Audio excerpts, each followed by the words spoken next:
વડોદરા શહેરમાં મકરપુરા પોલીસ દ્વારા ગેરકાયદેસર રીતે ચાલતા એલપીજી ગેસ રિફિલિંગ રેકેટનો પર્દાફાશ કરવામાં આવ્યો છે. પોલીસે એક ઈસમને ઝડપી પાડી તેની સામે કાયદેસરની કાર્યવાહી હાથ ધરી છે. પ્રાપ્ત માહિતી મુજબ વડોદરા શહેરના પોલીસ કમિશનર નરસિંહ કુમાર અને ડીસીપી નીરજ જાદવના માર્ગદર્શન હેઠળ નાયબ પોલીસ કમિશનર N3 તથા મકરપુરા પોલીસ ટીમે સંયુક્ત ઓપરેશન હાથ ધર્યું હતું.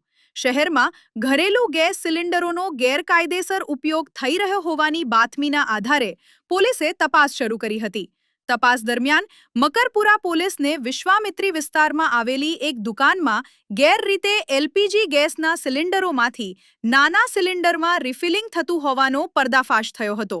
પોલીસે સ્થળ પરથી આરોપી ઈસમને ઝડપી પાડ્યો હતો. તેમજ મોટી સંખ્યામાં ગેસ સિલિન્ડરો, રિફિલિંગ માટેના સાધનો અને અન્ય સામાન જપ્ત કર્યો હતો. આ મામલે પોલીસ દ્વારા ભારતીય નાગરિક સુરક્ષા અધિનિયમ 2023ની કલમ 106 મુજબ ગુનો નોંધી આગળની કાર્યવાહી હાથ ધરવામાં આવી છે.